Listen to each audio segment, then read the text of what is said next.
Okay, Mighty Channel TV kosinzira okubanga otulaba tweyanziza nnyo yonna gy'oli. Mikono gyaffe abatulabira ku Facebook, abatulabira ku YouTube, abali ku TikTok account.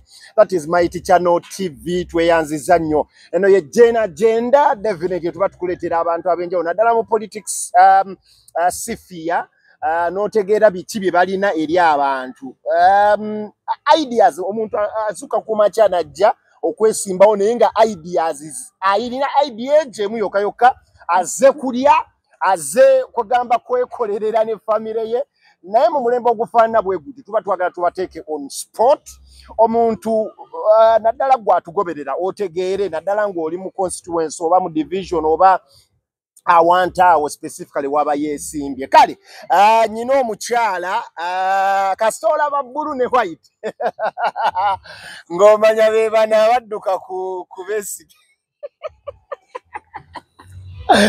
owange oli otya badduka ku Besigye bulungi ogamba oti ndi bulungi mbuuliza ku batulaba tugende maaso musibye mutya nno mbalamusizzaako Mukama mulungi ekiseera kyonna Mukama mulungi Yesu yeebazibwe. Assalamu alaikum wa rahmatullahi wa barakatuh. Amina. Okay. Amannya go nawa wennyini wooviiridde era wennyini wooli we weesimbye. Erinnya eryagenze Nava Namata Florence. Nnyimiridde ku kifo ky'obwa meeya Gombe Division ng'omukyala asoose avuddeyo okwata enkasi eya meeya ku bwa Gombe Division. Gombe Division mpozi ebeera mu municipality kyeyo? Eri mu Nansana municipality. Nansana municipality. Kitegeeza ogenda kubeera wansi wa Zambaali. Ndi wansi wa Honorable Kaija, Harold Kaija. Ndi mukama wange. Mpozi Harold Kaija naye yeesimbyewo. Yakutte enkasi ya Nansana municipality. The intellectual. Yes. Era gye nali nkola eyo Kaijanga I think yajjanga buli Tuesday. Naye nga musajja bambi ayogera ebigambo nga magezi meereere. 25 years ng'ali mu nsiike. He is an intellectual. Simanyi bw'obala abantu 10 mu Uganda, political analysts n'amagezi intellectuals tasobola kubulamu. Harold Kaija. Kaija mpozi naye tutandikire wano eno. Gombe egambe etya ekyokulala oli mutuuze w'Egombe oli w'Egombe because abantu kati bakrossinga n'ava e Makindye n'ayingira Gombe kubanga waalabye awali abanafu ng'ayagala kalulu. Tutandikira awo. Wandigambye waliyo ababeera beesimbye e Kampala ne bamala ne babayisaawo bajja ate beesimbe e Makindye. Abantu ne babeerawo nga bakubagana. E Makindye lwaki batuwadde e Makindye ate abadde yeesimbye e Kampala nga n'ebizibu by'e Makindye tabimanyi. So okuddamu ensonga eyo okuddamu ensonga eyo ndi mutuuze w'Egombe. Nsula mu muluka oguyitibwa Ssanga. Gombe ayina emiruka 11. 11. Emiruka egyo 11 mulimu Ssanga, mulimu Tiikalu, mulimu Buwambo, mulimu Gombe, mulimu Wambaale, mulimu the mighty Matugga. Matugga naye ali mu Gombe. Matugga ali mu Gombe. Nkwongere. Mulimu Jagala. Emiruka 11. 11. Mulimu Kavule. Mu division gye ndimu yemu ku division ezisinga obunene. Kati awo omanya ani azze. There is a lioness in me. Gye saagala kutuuza wansi nga ndaba Gombe egoyinga astray. Okay. Yes, sir.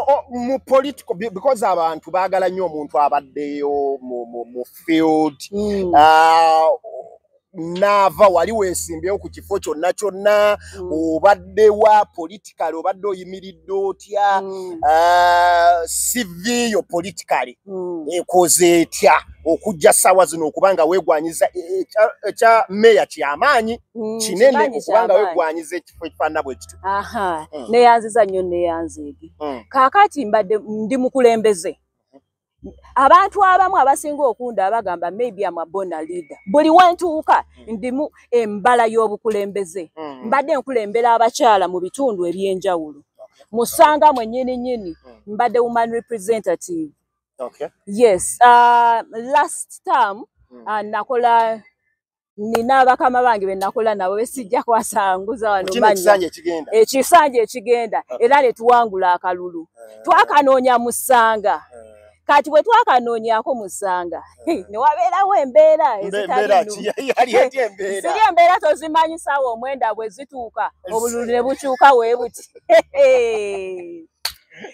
kino sikirabanga nasooka kiraba ku Besigye nasooka kiraba ku Besigye naye kati ne tusaawo ne tugamba omuntu ono tumukutte nze yali amusindika nga nina ttiimu where I stand that land turns buli wenyimirira buli kintu kirina okubeerawo kaakati ne tugamba tumusindise tutya buli kintu kyenyimiriramu gaana kiriza kigenda kubeera nga kidda ku nsonga kigenda kubeera nga kiyitaamu kiwakinga out so omuntu ono ne tugamba katwesimbewo katumusindike gyazaalibwa gyazaalibwa wennyininyini we twabakuba akalulu ne tubakuba akalulu n'abaliwo nze navuganga ekiro saawa 9 ng'abantu balese bu ballot paper waliwo motoka eyefuula bweti saawa 9 nga babuleese we badduka babuleese kyokka nga tuli even out of Kampala naye n'ogamba oba abantu bafaaki kaakati kankubuulire NRM mbadde saagala kwogera ku parties ndala naye tubadde nnyo emyaka 4 Mwami Museveni gy'akifugidde myaka 4 otuuka otya okubeera nga n'obululu obuli ewala era okyabumonitaringa okubeera mbuno busobola okubbibwa okiraba ekintu ekyo kakati nze nvuddeyo obusimbalala PFF first of all People's Front for Freedom standing up freedom for all that is our slogan kyekibiina mpozi ne Lukwago kyajjiddemu kyekibiina Lukwago kyalimu Ssemujju Nganda kyalimu Harold Kaija kyalimu Michael Kazugure kyalimu Joan Nabatanda waki abantu bagambira ddala lumu ekibiina ekyalya mu Besigye olukwe ekibiina ekyalya mu FDC olukwe ekibiina ekyayuzaamu FDC ekibiina ekyaleetera FDC amaziga n'okukaaba abantu bagambye direct omulundi gumu nsaba neyanzege naye nsaba kulongoosaamu kutangazaamu omanyi these issues they need also to be informed yes now PFF is like any other political party that runs political activities. Now, PFF was formed from FDC, the former FDC. It split from FDC. It did not split. Quote me right. Kati anti nchajja. The patron, omukulu. Besigye omulwanirizi w'eddembe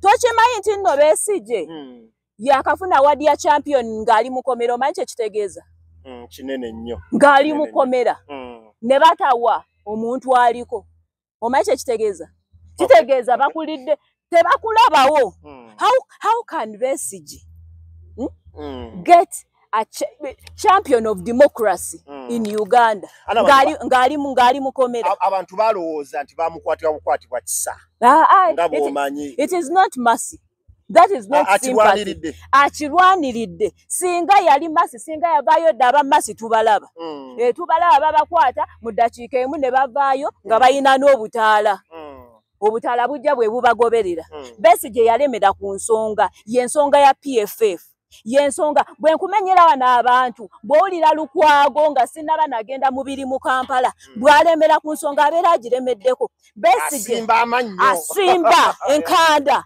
paka ensonga eyo ng'egguse tulaba nga Besigye ayimiriddewo okuva emyaka ebisanja 5 emabega n'ayimirira naye ng'alwanirira muntu wa wansi abantu bagamba aba PFF mulemereddwa okulwanirira Besigye okuva mu kkomera ssaawa zino eno mugenda mu maaso okutegeka akalulu mu bifo byammwe ebyenjawulo bye mwegwaniza kwegamba mulinga omukulu mwamu abandoninga mu kkomera nani mpozi Lutale Like you abandoned. Obeyed Yes, you abandoned them and you are not doing anything. Mwayi mukakao ne mukola akatiisa. Bagamba ekimu ku byo mulabika mwalya. Mukulu yabagamba nti twalya. Kati nno ekiŋŋaanya okwogera ku FDC yaliwo. Lwa nsonga ezo lwakuba saagala zigenda deep. Ensonga z'okulya. Saagala zigenda deep. Kuba abaasigalayo ekibinja kyali kitole nga bw'omanyi nti FDC was the ruling opposition party. Ne Besigye has been the ruling opposition leader. Kaakati ensonga eyo omukulembeze yenna abeera anoonya engeri gy'anafuya opposition. FDC yali tenyenyenyezeka. Kaakati abamu we bakkiriza okubanyeenya bano abalemera ku mazima. All the aims and goals and objectives of PFF ze zaali mu FDC. Kubanga bali bakkiriza okubanyeenya bano ne bavaayo nti ffe tetujja kunyeenyezebwa. Tuyimirira ku mazima, tuyimirira ku democracy, tuyimirira ku freedom for all, tuyimirira ku equality, tuyimirira ku service delivery. Those are the aims of the goals and the mission of PFF.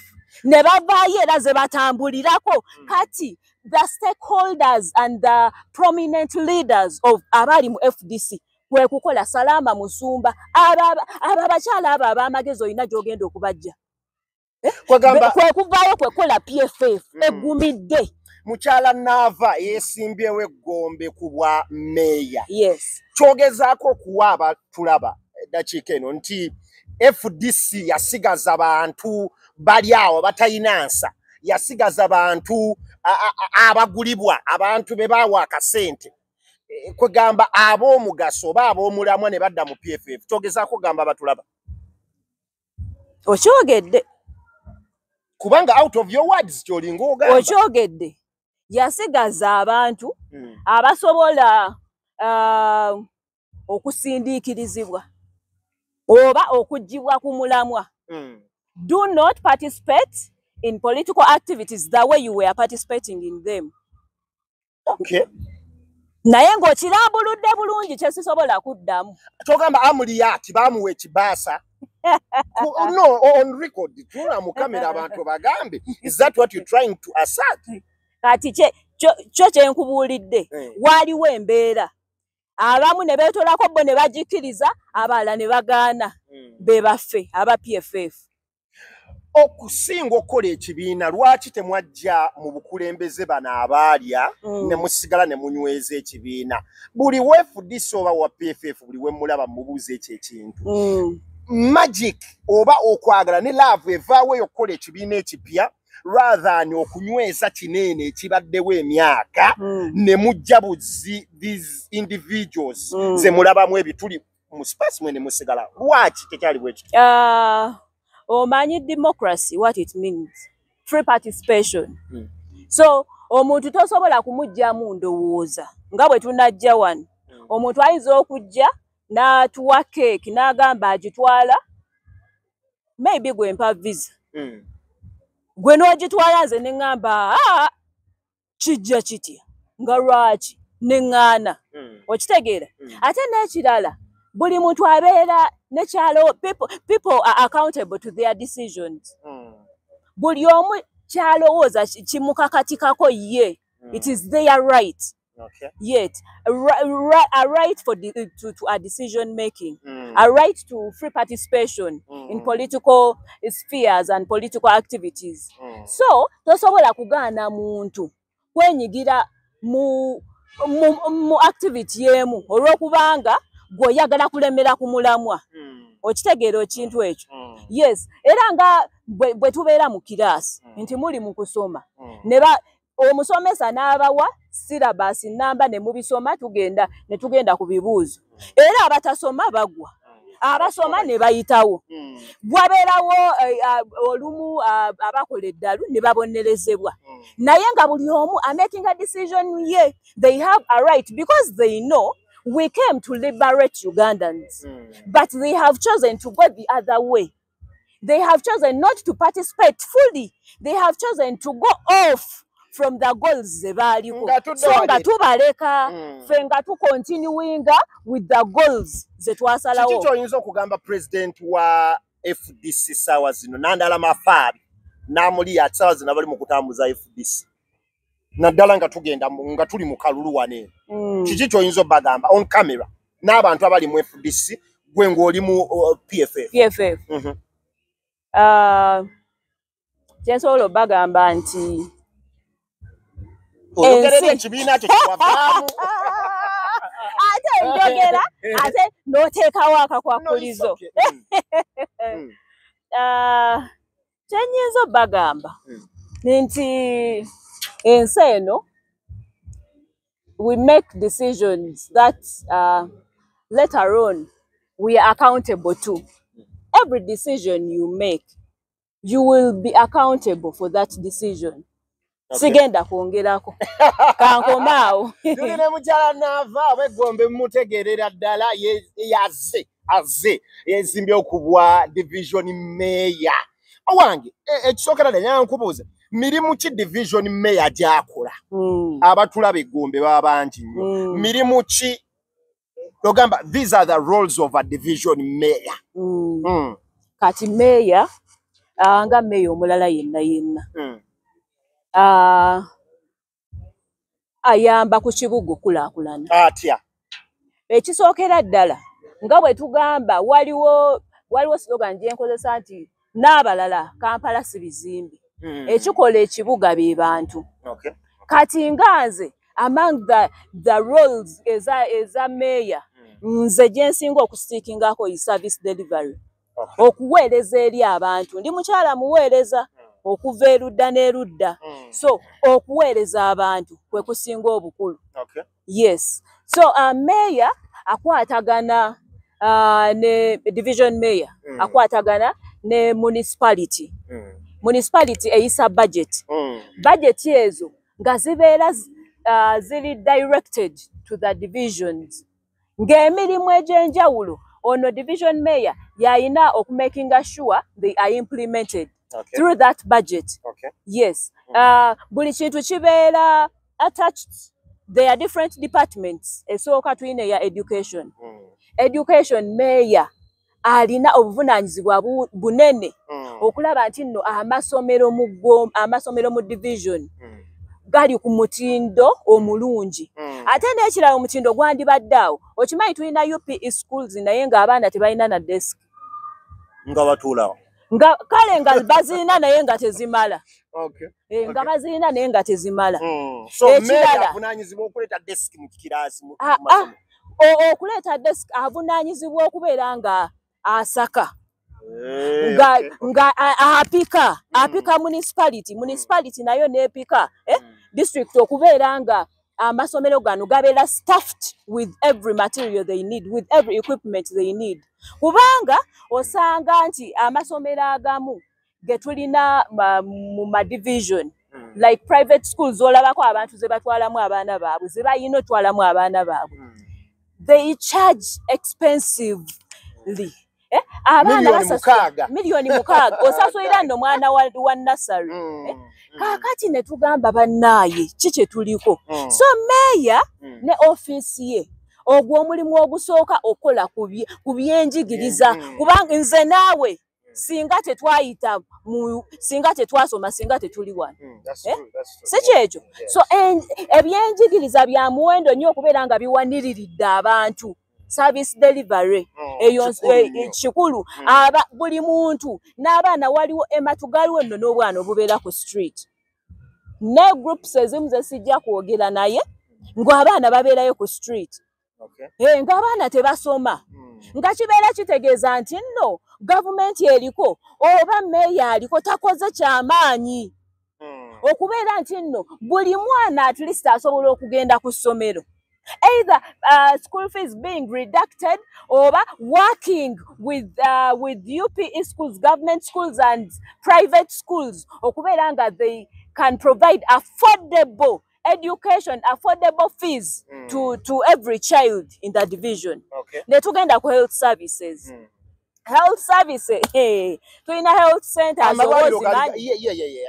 osanga health center tata nga omusawo taliiwo kyekiri egombe nakati actually even last week waliwo omukyala gwe nasanga ku street ng'atudde mwala lwakuba saayagala muteeka ku gundi ng'ali lubuto ng'agamba atambudde awulira simanyi awulira amakato so ne tumukwatako ne tumutwala mu kaklinika akali okumpi nga n'amasannyalaze tegaliiko ebizibu bya Gombe bingi nga n'amasannyalaze tegaliiko owa kiliniki n'atugamba sirina amasannyalaze sirina bwe mukola scan mu mutwale n'atulagirira n'atugamba tugende ku Frost kubanga eddwaliro already ndimanyi ne tumutwala ku Frost nga waliyo amasannyalaze so ne bamuwa services naye not everyone can afford Frost can afford hospitals like Frost saagala nakuyisaawo kalango so mbadde njogera ku byobulamu osanga amalwaliro teri basawo waliwo omukyala nga sinaana kugenda maaso yazaalira abalongo awo niya Matugga Center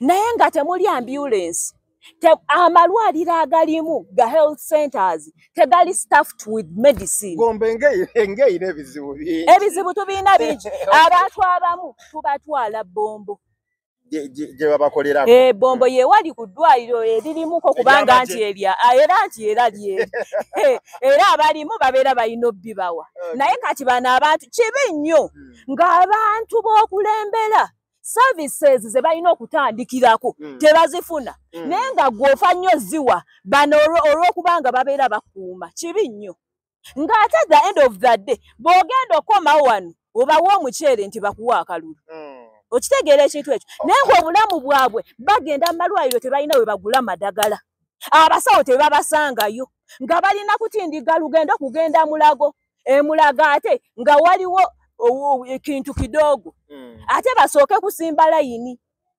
so ekyo ne kibeeraawo nina ensonga ennene bannagombe gye bantise buli wempita era manifesto yange wembadde njagala okudda ba opposition aba PFF ne opposition parties endala mwogera nnyo about problems but you can't provide solutions abantu kye bagamba n'ogera kino kizibu ky'Egombe kino kizibu naye nga bwe tutuuka applicability okuwa solution tukoze tutya okitegeera era y'ensonga emu abantu kye bagamba ku Lord Mayor mu kibuga ow'ekibiina kyammwe ebizibu abiraba nnyo akaaba nnyo ne talina solutions eri ekibuga gwenga mukyala Nava azze okwesimbawo Egombe ku bwa meeya kiki kyoleetedde abantu kyogenda okusavinga nga solution eri bannagombe abali kati ekizibu kimu ku kimu kijja kubeera kizibu kinnyonnyola naye bwe ntandikira ku masomero nina chairman wa education ku Nansana municipality Obi wange Kavulu Shem ali mu PFF so nsuubira n'okolagana n'abantu ng'abo n'okutuukira ddala mu office Ministry of Education and Sports kakati ati nkugamba ekintu kino when your hands are tight olaba obadde ogamba Lukwago olw'okubanga abantu abamu babeera balowooza nti nno bwe banaayisa mu opposition probably we banaabayisaamu budget oba ebintu ebirina okukolebwa tebagenda bikolwa that is wrong. Me, I'm ready to work with anyone to make sure abantu bange bafuna services. Mukyala Nava, are you ready to work with the government? I'm ready to work with anyone ali mu office. Anyone otegeza government? No. Quote me right. Let me repose that question. Mukyala Nava owa PFF. Yes. Wetegese okolagana ne government ya NRM osobole okutuusa okola service delivery eri abalonzi bo kamera yiyo Bannagombe bakulaba. Nsaba kubuuza ani gwe lwaki ogamba mbuno government ya NRM kubanga yeri mu buyinza sawa zino gitulabako ati kati kubanga tugenda mu byakulonda you can't anticipate nti no yegenda okuddawo but ne bwebeerezeewo nze njagala service delivery I want service delivery nti ebyamasomero ngenda bikolako njagala nti amalwaliro gafunye amadagala abasawo gye bali whoever is buli ali responsible ngali minister of health gwe ngendo kolagana naye ku municipality anabayo oba waliyo wa FDC oba wa NUP oba wachi gwe ngendo kolagana naye okulaba nga abantu ba wansi omanye kisingo tukube nnyo kulowooza nti nno opposition eza ku opposinga everything mu opposinga bintu bya government let me tell you yogeranga mu kikuba no ati nkugamba ekintu kino waliwo okwogera nga tekuli ku service delivery point gye nagambye gye nzigiddeko okay I will oppose ekintu ekirala naye si ku kintu ekikwata ku bantu bange yes kati ab'ematugga balina ensonga ennene ennyo ey'omusolo ab'eggombe omusolo bannange okimanyi nti bajja omusolo e Kampala baguleese mu Gombe division bajjako license which is understandable ne bakujjako income tax ne bakujjako property tax aba URA ne bajja ogenda okomekereza nga ne sente z'okoze zonna waliwo ze weewoza okuteeka mu business nga n'emisolo zigendedde emisolo and at the end of that day emisolo egyo egisasulwa tegirina kye zigikoze bw'otuuka ku nguudo z'eggombe kati we batandika okuyisaamu bitractor kubanga tuli kuki tugenda mu kalulu bitractor kati bitandise okusima obukubo naye nkugamba otuuka mu matugga mu biseera bino eby'enkuba nga toyagala nakulimya twambala gambutusi by the way twambala gambutusi okujja noyitaawo oba oyise mu katale abakyala bange ab'akatale mabanda bane babonaabona osanga ebintu byabwe byonna bigenzeeko ebisooto okubeera ng'otambula mu matugga ne mu butale obulala ne mu bifo ebyolukale ebirimu abantu abangi olina kwambala gambutusi kubanga ebisooto bingi ekyo kimu enguudo zigaaniddwa ddala okukolebwako abaana abagenda ku masomero ku makya abamu balemwana okugenda ku masomero enkuba bw'eba etonnya nga border cannot penetrate through ng'ate ne school van yalemeseddwa okugenda okuyitawo abaana ne basigala abamu nga tebagenze ku masomero naye ng'obwo obuvunaanyizibwa bwani obuvunaanyizibwa bwa gavumenti kubeera nga resources bazireetera ddala ku muntu wa wansi omuntu atandikirwako akalulu ye muntu wa wansi Okay, tuli ku Gen Agenda oli ku The Mighty Channel TV tulina omukyala bamuyita mukyala Nafa sinzi doba aviiridde side zeye Gombe division mu Nansana municipality era nga azze okuba nga yeesimbawo ku bwa division mayor ali mu PFF PFF ekule ali wejogera ku Nzanyi woguseka ojja kuseka amajembulu amajembulu kufuuga manyi PFF mwasinzira okuba ate nga azze okuba nga aweereza bannagombe agamba omumwesiga nnyo lya service delivery kijja kubeera sorted era kiriya bulungi nnyo nnyini ddala tuli mu mulembe programu eno etunulidde nnyo abavubuka generation agenda ya generation eno gye tuliko gye bayita Gen Agenda show abavubuka abakola percentage ennene obatunuulidde otya abavubuka b'eggomba abali mu tulaba kati neyanziza neyanzeege nze manifesto yange esingira ddala kwata ku bakyala n'abavubuka I'm a social worker by profession nasoma embeera y'abantu and I'm a teacher and a trainer by profession n'ebirala byensomye leadership n'ebyoyongerwako so abavubuka bano nina omutima gw'abavubuka bano olw'ensonga nti abavubuka mbakozeemu ebbanga eriwera ng'era abavubuka is one of the group gye bayita vulnerable groups vulnerable groups kitegeeza group etalina mwasirizi eteesobola bulungi lwaki abantu abamu tebabategeera bagamba abavubuka balina kabuvubuka balina empisa embi bayaaye naye lwakubanga tebamanyi ngeri gye babakwatamu y'ensonga lwaki maama avuddeyo ategeera abavubuka kubanga nkoze n'abavubuka ab'enjawulo mmanyi bye beetaaga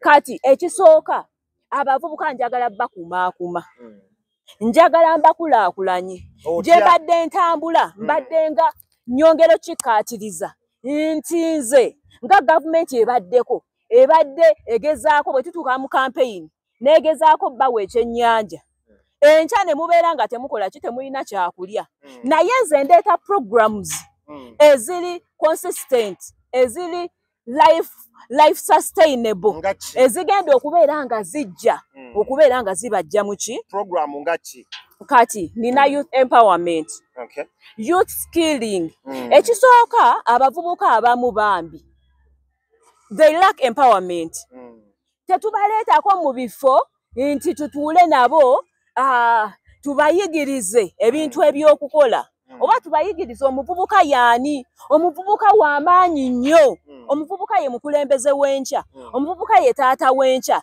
omuvubuka ye HM w'enkya ye MP w'enkya okiraba kati abavubuka abamu babeereyo nga bennyamidde tebalina byakukola tebalina ababudaabuda the end of the day ne baddukira mu ki mu mpisa zino empisa embi naye olw'ensonga nti tebalina abakumaakuma naye abavubuka tubakwata mu bugurupu nze nkolera mu bugurupu kuba omu ajja kuba muzibu mu bugurupu ne tugenda nga twogera nabo otuula nabo n'oyogera nabo kati mmwe musobola ki ab'omupiira because I have a background of sports my family we are from sports family kati mbadde nnyo nabo mu sports era I'm going to empower them so much mu byemizannyo olw'ensonga nti emizannyo gikuŋŋaanya abantu emizannyo gizzaamu obulamu it is a talent also ate n'ekirala mulimu bw'obeera ogulemeddeko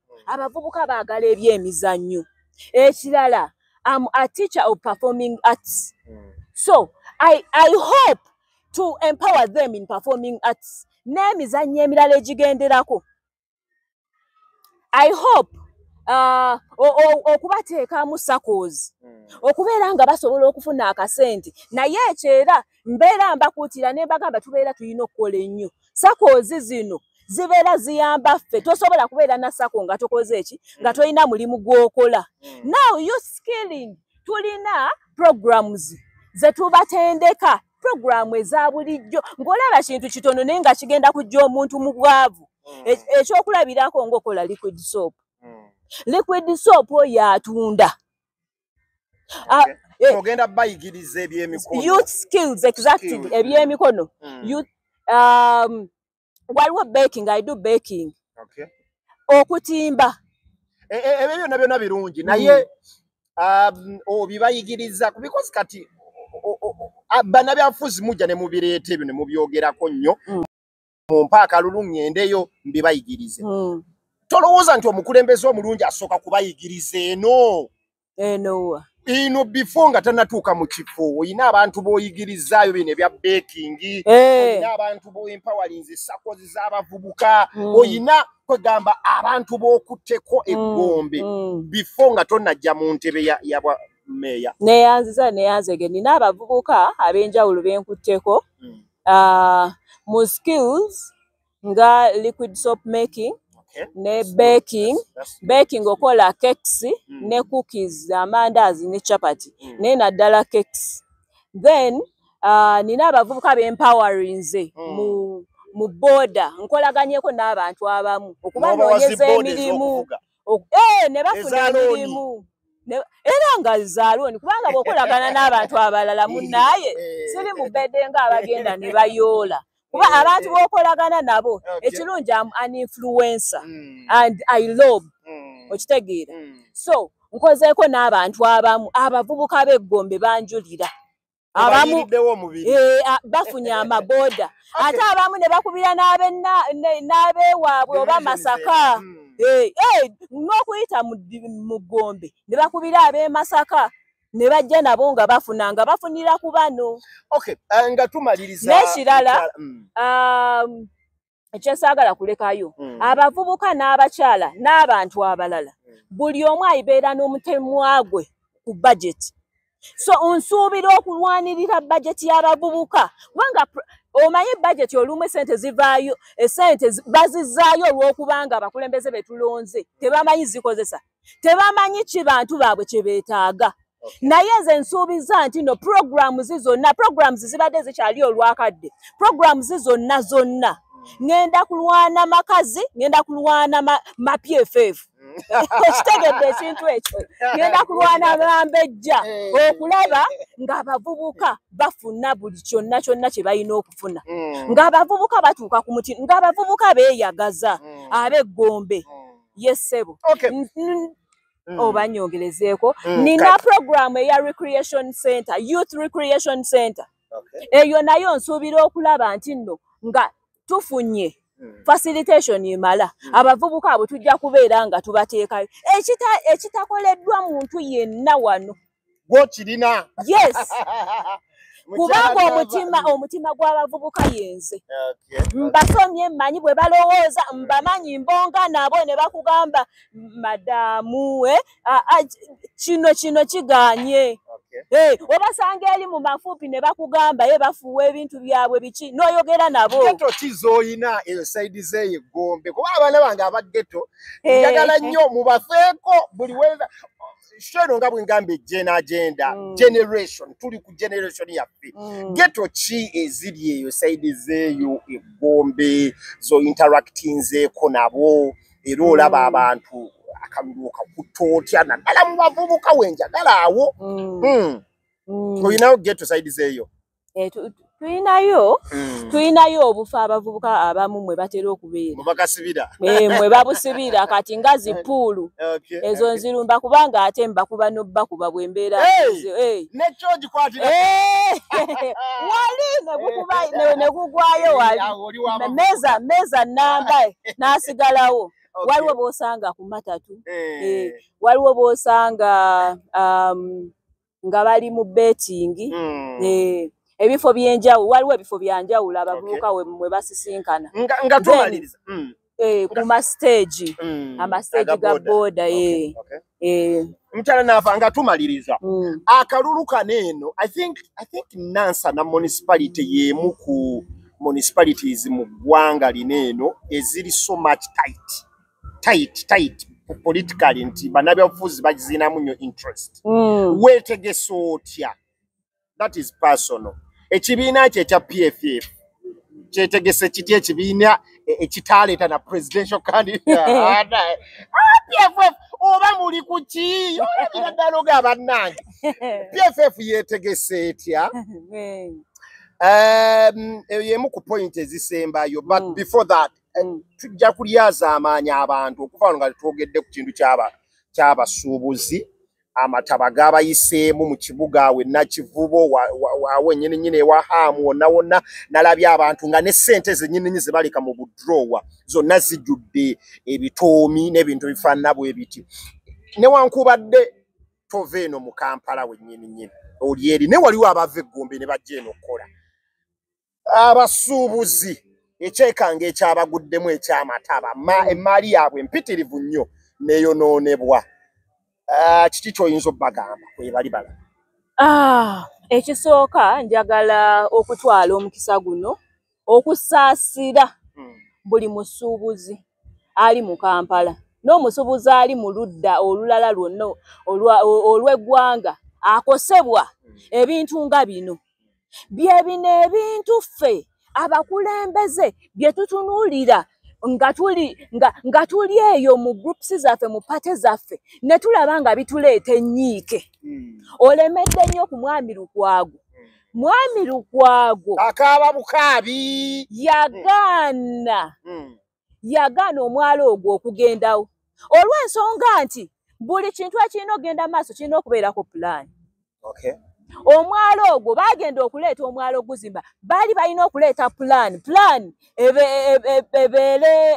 ebeere approved baleeta ka plan simanyi waggulu waliyo ebimuli nga ka plan tekategeerekeka ng'ate ebintu babikola buki babikola badduka emyezi tegiweze emyezi 3 Lukwago nga bagambye omyala mugireke bagenda amazzi enkuba bwetonya gagenda kuyitawa omwala gwe Nakivubo ogulabye bagulemeddeko ebbanga n'ebbanga naye era kasaba aguzimbyeko n'ebizimbe tebinnaba kuggwa abantu emaali yaabwe yafudde kyenva ntwala omukisa guno okutegeeza buli munnayuganda mulonde abakulembeze abalina omutima gwammwe ng'abantu bano abasuubuzi baganda baffe abasuubuzi bamaama baffe abasuubuzi bataata baffe abasuubuzi bantu baffe naye abantu bali eyo bakaaba nalabye bannange ng'omukazi ajjayo siniika ng'agamba kati laba siniika eno ya mitwalo 15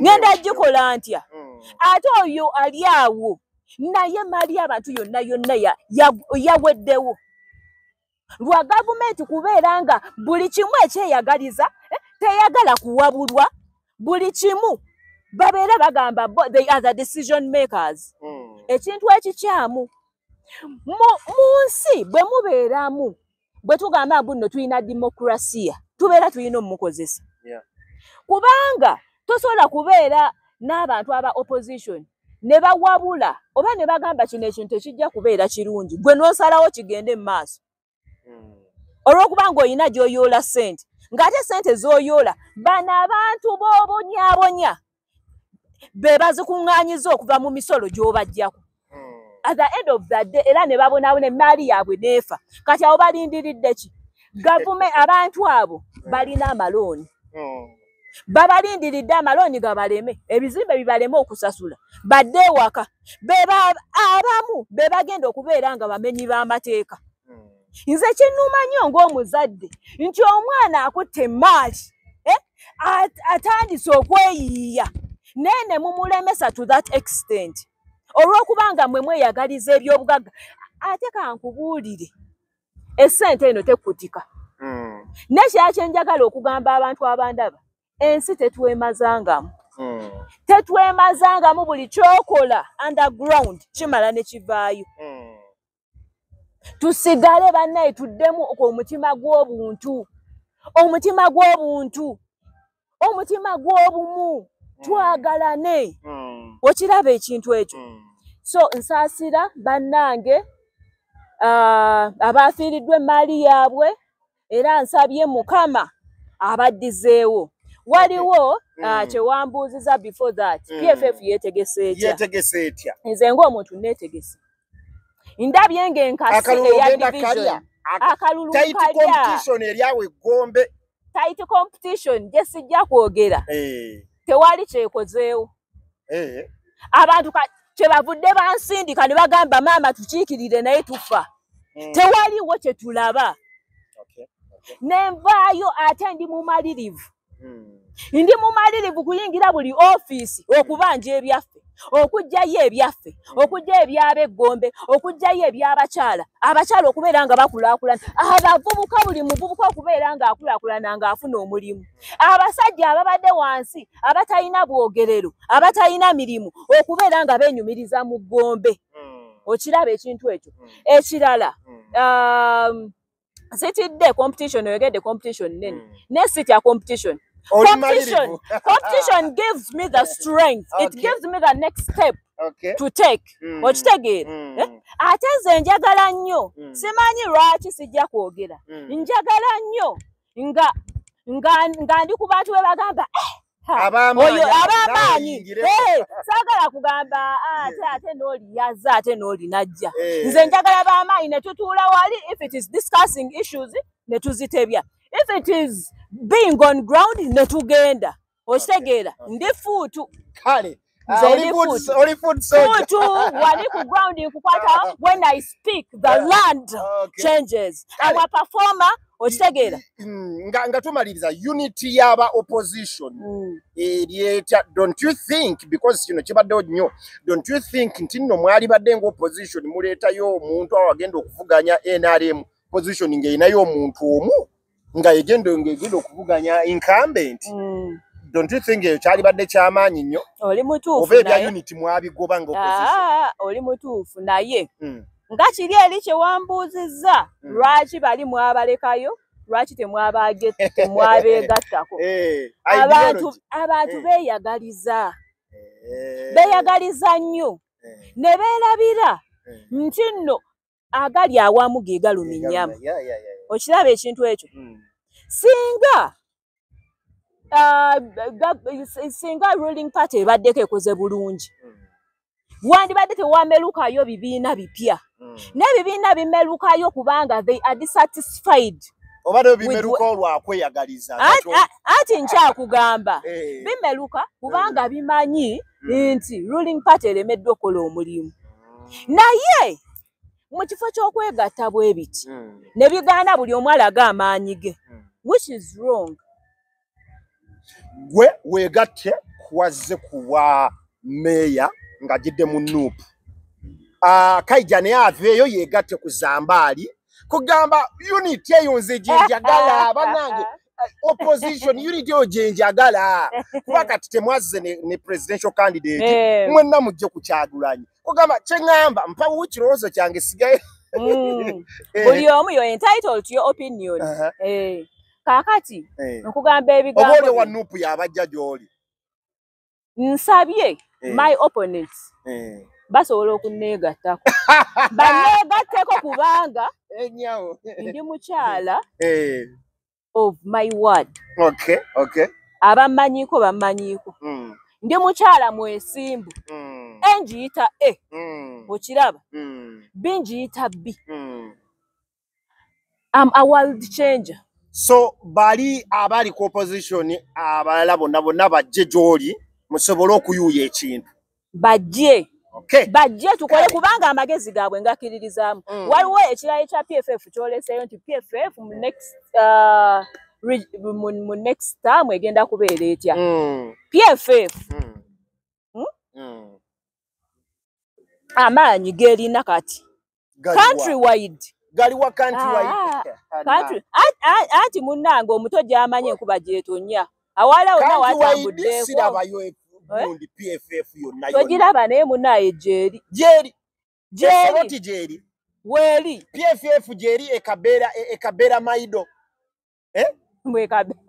kabula maido kabula maido eriwa eri e Masaka erwengo wansi PFF bagimanyi mweri mu Masaka era mbadde njagala kugamba mu next term in fact ne kaakati the only legal and kale sigenda gamba legal but the only true opposition party gye tuyina kati the only one is PFF. Wanjikadde mu ku kamera abantu bakalabe bakawulire. The only true opposition party gye tuyina wano e Uganda as of now is PFF. Endala Nuupu ogitaddewa, FDC ogitaddewa, anti ogitaddewa, Kasibantu omutaddewa, bonna bazinze n'okanyoga eri. Sibazinze, they are entitled to their opinions. Okay. Naye nkugamba the only legit true omuntu aliwo nti no opposition party is PFF. Era ogenda kulaba time tells ogenda kulaba mu next kisanja it will be the with the mass bakumuyaga nedda bakumuyaga ogwajja ne guyola buli kimu kubanga ate we gwayoola abantu bali eyo bakaba tetwamanya tetwali twagala kukyusa abantu tebaali balindiridde Nuupu kati oyingidde Nuupu naye tewaliyo n'abalabe balondolwa omuyaga simanyi gwayogera naye nga sijja kuba muntu yenna kirabikako n'omwana omuto abantu abamu tebasobola even to express anything in the parliament oba mu positions ze babalonderamu nga babadde eyo basirise waliwo omu bambi yayogerayo ko kantu ne bakatambuza ne bagamba noona asobola okwogera ne bakatambuza kumalanga mwezi naye luli abantu olw'okubanga abantu bayaayaana okukyusa wajja naye ate ne balonda abantu abatabayambye oba ne bagendera ate mu mbeera embi ennyo kyova owulira nti ono yalya abamu bagenze babakola ki babakansolinga nti ono yalya kati nga kitegeeza kiri kyenzizeemu okugamba the only legit opposition party in Uganda now is PFF. kubanga yo yagaana okwatibwamu yagaana okwatibwamu neeyimirira ku nsonga ze yagirako zeeriko mu sekendi zibbiri eri abantu b'eggomba abakulaba ng'obasiibula era kagambo ki k'obasiibuza tutwala bannagombe mbaagala nnyo nze maama Gombe namata bakikuwadde ekya maama Gombe